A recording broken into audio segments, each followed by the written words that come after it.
Hammaga assalomu alaykum. Magistral sotuv bo'limimizda nafaqat yuk mashina, maxsus texnikalar sotiladi, balki yarim tirkamalarni ham sotamiz. Bugungi rolikimiz yarim tirkamalar haqida bo'ladi.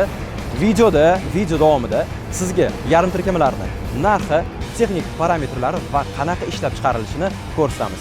Videoni oxirigacha ko'ring va like bosib qo'ying. Orqamda turgani yarim tirkama konteynerovoz. Yuk ko'tarish og'irligi 30,5 tonna.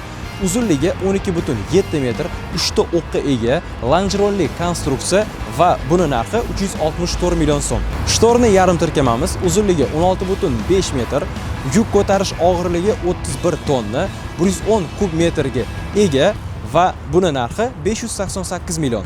O'z avtotreylerdan yarim tirkama samasval juda ham bir mustahkam konstruksiyaga ega, longeronli shassi, 3 ta o'qli, kuzov obyomi 27 kub metr va 40 tonnagacha yukni ko'taradi. Hozirda sizlarga ko'rsatganimiz o'z avtotreyler tomonidan taqdim etilgan yarim tirkamalar.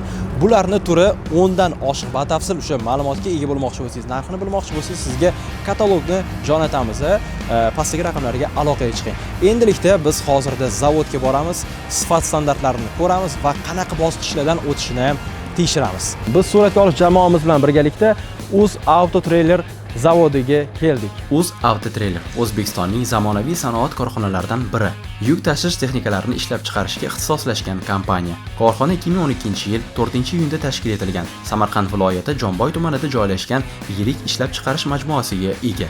Kompaniya yiliga 3000 tagacha yarim tirkama va maxsus usti qurilmalar ishlab chiqaradi. Bu yerda 500 ga yaqin malakali mutaxassislar faoliyat yuritadi. Ishlab chiqarilgan texnikalar qurilish, logistika va sanoat sohalarida keng qo'llaniladi. Mamlakat ichki bozorini sifatli mahsulotlar bilan ta'minlaydi. Uz Avtotreyler transport infratuzilmasini rivojlantirishga, yangi ish o'rinlarini yaratishga, sanoat salohiyatini oshirishga muhim hissa qo'shmoqda. Bugungi kunda kompaniya O'zbekistonning barqaror sanoat rivojiga xizmat qilayotgan yetakchi ishlab chiqaruvchilardan biri hisoblanadi va biz ushbu ishonchli korxona bilan rasmiy hamkorlikka erishdik. Qani keting, endi ichkari kiramiz va zavodda bo'layotgan jarayonlarni birgalikda ko'rib chiqamiz. Assalomu alaykum. Assalomu alaykum. Sizlarsiz charchayapsizmi? Rahmat, xudoga shukr. O'z avtotreylerda главный texnolog bo'lib ishlaydilar. Aka, o'zingizni tanishtirsangiz. O'z avtotreyler korxonasida 2013-yildan beri, qariyb mana 13 yildan beri главный texnolog vazifasida ishlab kelyapman. Ismim Bektosh. Qani ketdik, hozir birgalikda ish jarayonlarini, zavodda bo'layotgan ish jarayonlarini ko'rib va birgalikda suhbatlashamiz. Mana aka, zavodga kirib keldik. Zavodda juda ham ish qizg'in ketyapti. Endi birin-ketin tushuntirib ketsangiz, bu yerda nimalar, qanaqa jarayonlar ketadi? Bizda asosan pritsepnoy, navisnoy texnikalar, tirkama, ya'ni yarim tirkamali texnikalarimiz ishlab chiqariladi. Misol uchun mana bu bizda tayyor, yarim tayyor mahsulotimiz. Yarim tayyor mahsulot tayyorlashimiz uchun bizlarda 5 ta uchastkadan tashkil topgan. Har bir uchastkani o'zini ish tartiblari bor, ish jarayonlari bor. Agar sizga qiziq bo'ladigan bo'lsa, jarayonlar bilan ketma-ket tanishib barchasini ko'rib chiqamiz. O'z Avtotreyler korxonamizda boshlanish qismida turibmiz bizlar hozir. O'z Avtotreyler korxonamiz qariyb 28 ming metr kvadrat maydonni egallaydi. Maket ko'rinishida ko'rsatib o'taman sizga. Bu O'z Avtotreyler korxonasi 5 ta uchastkadan iborat. Birinchisi hozir biz turgan tayyorlov uchastkasi, payvandlash uchastkasi, bo'yoqlash uchastkasi va yig'u uchastkalaridan tashkil topgan. Bizlarda bu hozir korxonamizda joylashgan hamma ishlab chiqarish texnologik оборудованиялар soni 286 tadan iborat. Aka, buni territoriyasi qanaqa? Ploshchati qanaqa buni? Ploshchati qariyb 28 ming kvadratdan iborat. Mana shu ishlab chiqarish zavodida nechta odam ishlaydi? 500 ga yaqin xodimlarimiz yuribdi. Bizning korxonamizda birinchi boshlanish jarayoni bizlarga list ko'rinishida keladi. Listlarimiz har xil. Shvetsariyadan keladi, Rossiyadan keladi. Buni gabaritlari 1,5 metrdan 2,5 metrgacha, uzunligi bo'lsa 3 metrdan 8 metrgacha bo'lgan listlarimiz keladi. Bu listlar mana bu ko'rinishda keladi bizga. Endi yo'lda kelishda o'zingiz bilasiz, zang bo'ladi, nam bo'ladi, qor bo'ladi. Biz drobostroyniy kamera drop yordamida bu listlarimizni tozalab olamiz bizlar. List tozalangandan keyin mana bu ko'rinishga keladi, toza bo'lib. Tozalanishi bu bizlar kesish jarayonimizda juda ham katta rol o'ynaydi. Kesish jarayonida Turkiyadan keltirilgan современный stanoklarimiz, lazerli stanoklarimiz agar zang bo'ladigan bo'lsa, list rasvo bo'ladigan bo'lsa, u kesmaydi o'zi. Sifatli kesmaydi. Joyni egallamasligi uchun, ko'p maydonni egallamasligi uchun shunaqa sklad o'rnatganmiz. Har bir yacheykasi 5 tonnadan list oladi bu. Hozir bunda 14 ta yacheyka bor, 70 tonna yukni o'z ichiga oladi. Tayyor tozalangan listlarimizni biz yacheykaga qo'yildi. Yacheykadan kesish qismiga o'tkaziladi bu. Mana bu bizlarda kesuv stanogimiz, lazerniy stanok. List qo'yganimizdan keyin operator o'zining programmasini tayyorlaydi. Gabaritdagi qo'yilgan listga qarab o'zining programmasini to'g'ri tayyorlab, o'zini me'yori bor, qalinligi bo'yicha, tezligi bo'yicha sozlamalarni sozlab, kesish jarayonini boshlaydi. Kesuv qismidan o'tgandan keyin kesilgan detallarni hammasiga bizlar bukish orqali forma beramiz detallarimizga. Mana hozir ko'rishingiz mumkin, forma berish jarayonini sizga ko'rsatib o'tamiz. Bu bizda Turkiyadan keltirilgan Ermak kompaniyasining stanogi. Bizga uzunligi 12 metrli listlarimizni qalinligi 16 millimetrgacha bo'lgan listlarimizda bukish imkoniyatiga ega bu. Mana tayyorlov uchastkasidan biz chiqdik.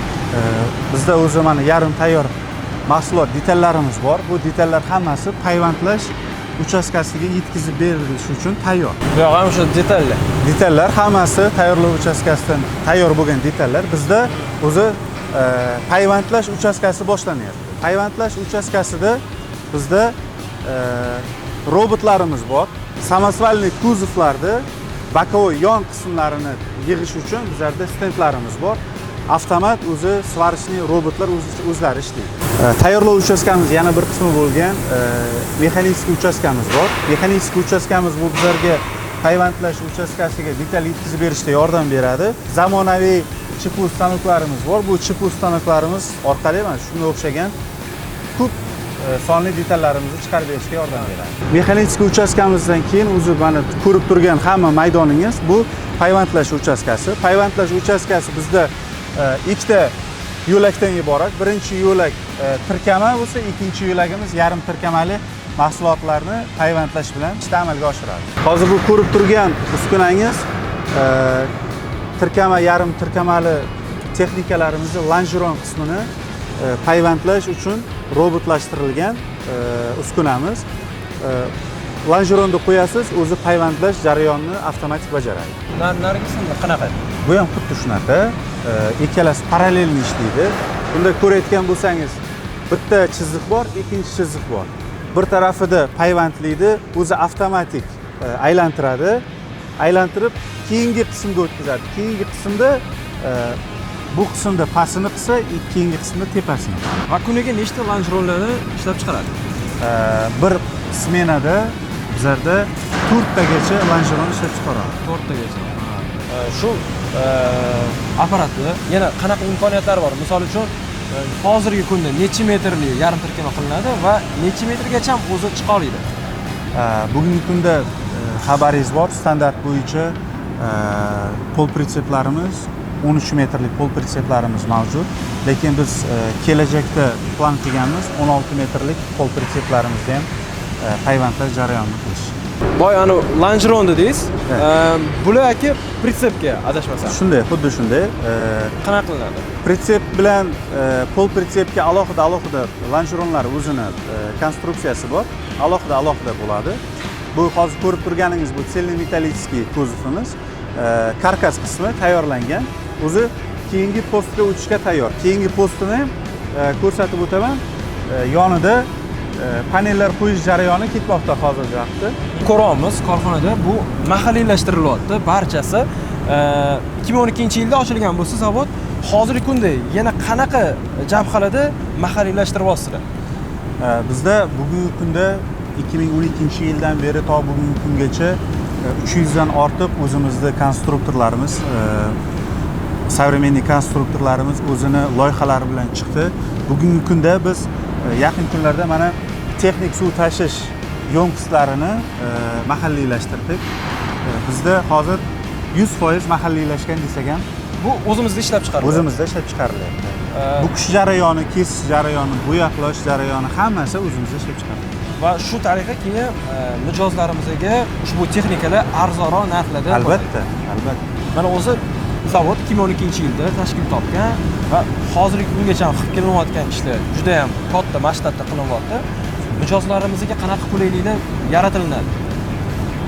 Endi bu bizning korxonamiz UzAvto Trailer korxonasi O'rta Osiyoda o'zi bitta.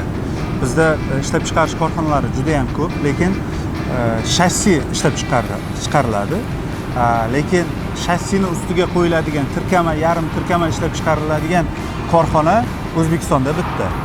O'rta Osiyoda ham bitta deb bemalol ayta olamiz. Bizga O'zbekistondan qurilgan qulayliklari mijozga tez yetkazib berish o'z vaqtida, dilerlik markazlari o'zimizda hammasi. Agar qanaqadirki kamomad yoki noqulaylik bo'lib qolsa, birdan nima deydi, tezda bartaraf qilish imkoniyatiga egamiz. Keyin undan tashqari, mana hozir Samarqandda faoliyat olib boradi bu zavod. Mahalliy odamlar uchun ham, mahalliy fuqarolar uchun ham ish o'rinlari yaratib beriladi. Shu taraflar ham juda ham foydali. Albatta, mana bugungi kunda ishlab chiqarish korxonamizda 500 ga yaqin xodimlarimiz ishlaydi. Bu xodimlarning hammasi shu Samarqand avtomobilsozlik kollejlari, Toshkent avtomobilsozlik institutlaridan hamma malakali yoshlarimiz kelib ishlar yuritmoqda. Payvandlash uchastkasidan yarim tayyor mahsulot chiqadi. Yarim tayyor mahsulot chiqib bizga bo'yoqlashga uzatiladi. Bo'yoqlashga uzatilish jarayonida mana bizda shunaqa uskunamiz bor, transborder deb nomlaymiz. Biz transborder yordamida keladi bizga kuzovimiz. Transborder yordamida bizda drabostroyli kameramiz bor. Birinchi kamera. Drabostroyli kameraga biz tiqamiz. Bunda bizlarga qumli tosh yordamida kuzovni polniy zanglardan, har xil moylardan tozalanadi. Tozalanish jarayoni bizlarga 2 soat vaqt oladi. 2 soatdan keyin drabostroyli kameradan chiqib 4 ta bo'yoqlash kameramiz bor. 4 ta bo'yoqlash kameramizni qaysi biri bo'sh bo'lsa, o'sha kameraga qo'yilib bo'yoqlash jarayoni davom etadi. Qilib ko'rsa bo'ladimi? Albatta. Xonani harorati issiq ekan. Nega unaqa qilinadi aka? 60 gradusda bu. Chunki kraska qurish kerak-da. Bizlarda o'zi texnologik jarayonda yozilgan kraska birinchi o'rinda bizga kelgan kuzovga gruntovka sepiladi. Gruntovka sepilgandan keyin gruntovkadan keyin o'zingiz xabaringiz bor, kraska sepiladi. Kraska sepish bilan gruntovkani orasi 20 minut bizlarda vaqtimiz bor. Chunki kameramizning gradusi 60 gradus bo'lishi kerak. 60 gradus bo'lsa, shunda 20 minut ichida kraskamiz quriydi. Keyingi jarayonni davom ettirishimizga yordam. Bu gradus ishni tezroq bitirish uchun. Mana sizga ko'rsatib o'tganimdek drabostroyli kamera. Bu drabostroyli kamerada mana shunga o'xshagan drop bu. Drop deb nomlanadi. Bu dropni 6 atmosfera bosim bilan bizga keladigan texnikalarga 6 atmosfera bosim bilan uriladi. Bu metalning ustidagi har xil zang, moy, chang bo'ladimi? Hammasini olib tashlab, yaltiratib metal qismini chiqarib beradi faqat. Bu bizlarga nima beradi? Bu kraskani, gruntovkani metalga yaxshi yopish uchun kafil bo'ladi. O'shaning uchun biz bemalol qo'rqmasdan turib bugungi kundagi jarayonimiz bilan 15 yilgacha garantiya bera olamiz. Kraska ko'chib ketmasligi uchun, zanglab ketmasligi uchun. Keyin yana bitta narsa, men bu hozir menga aytdilar, bular qora metal bo'lgan deb, shu bosim ostida gruntovka qilinganida bular shunaqa metal rangdagi kraska qilinganga o'xshab qolgan. Rasman bu yerda ko'rishimiz mumkin, zinalari ular ham xuddi shunaqa rangda bo'lib turibdi. Lekin zang umuman bu yerda yashab qolmaydi. Qum ham, zang ham yashab qolmaydi. Bizda mahsulotlarimiz hammasi mana yarim tayyor shu ko'rinishga kelguncha har bir uchastkada bizlarda sifatni tekshiradigan, standart asosida, ISO standartlari asosida tekshiradigan xodimlarimiz bor. Har bir postni o'zida xodimlarimiz har bir detalni alohida tekshiradi. Keyin shu yerda savol paydo bo'lib qoldi. Mana hozir siz aytyapsiz, sifat standart deyapsiz. Oxiri kelib bilib qoldingiz, sifati yaxshi emas, yaroqsiz. Uni nima qilinadi? Utilizatsiya qilinadimi yoki o'sha brakni tuzatgan holda mijozlarga sotiladimi? To'g'ri savol berdingiz. Bizlar shu narsani oldini olish uchun har bir jarayonni ustida bitta sifat nazorati bor. Ha. Чтобы keyingi qismga o'tmaslik uchun shu joyni o'zida biz hal qilamiz birdan. Agar oxiriga borib bilinib qoladi. Yo'q, shunaqa. Bizlarda hozir mana shu ko'rinishga kelguncha, например, bizlarda 50-60 ta postlardan o'tib kelyapti. Ha. Bu hozir mana 60-post deydigan bo'lsak, buni o'zi 61-postga bu mahsulot o'tmaydi. Ha. Ungacha bular o'sha 60 ta standartlardan o'tib hamma nazoratdan o'tib keladi. Ha. Mana o'z avtotreylerni asosiy texnologi Bektosh aka bizga zavodning mohiyati, u yerda qanaqa ishlar olib borilishi va tayyorlov jarayonlarini ko'rsatdi-da. Endi aka 2026-yil kirib keldi. Bu yilda qanaqa rejalar qilmoqchisizlar? Rejalarimiz juda ham katta. Bugungi kunda bizlar mahalliylashtirish bo'yicha juda ham katta ishlar olib boryapmiz. Bugungi kunda 30-35% tashkil qiladigan bo'lsa, mahalliylashtirish foizimiz shuni 50-60% ga chiqarish rejalarimiz bor. Uni ustida ishlar olib borilyapti. Sizga kattakon rahmat. Sizga ham rahmat. Mijozlarimiz ham siz uchun sizdan minnatdor, neyse shuncha informatsiyalarni berib o'tdingiz. Vaqtingizni ayamaganingiz uchun kattakon rahmat sizga. Sizga ham rahmat, borlaringizga shukr. Bu yerda nafaqat tirkama, yarim tirkamalar, balkim yuk mashinalar ham noldan yig'iladi. Ya'ni detallar keladi va ushbu tayyor holga keltiriladi. Bu esa texnikani narxi pasayishiga olib keladi va mijozlar uchun qulayliklar yaratiladi. Bundan tashqari shu texnik akamiz aytib o'tgandek, bularni servis xizmatlari ham yengil bo'ladi. Neyse bizda tayyor detallar mavjud. Video rolikimiz o'z yakuniga yetdi. Ko'rganingizdek, bizda yuk mashina, maxsus texnika, yarim tirkamalarning soni juda ham ko'p. Agar to'liq ma'lumotga ega bo'lib, katalogni qo'lga kiritmoqchi bo'lsangiz, quyidagi raqamlarga aloqaga chiqing. Sizga to'liq katalog informatsiyasi va narxlarni ham berib boramiz. Va keyingi videoda qaysi yuk mashina yoki yarim tirkama yoki maxsus texnikani video obzorini ko'rmoqchisiz, kommentariyada yozib qoldiring. Agar video rolikimiz sizga ma'qul kelgan bo'lsa, like bosishni unutmang, kanalga ham obuna bo'lib qo'ying.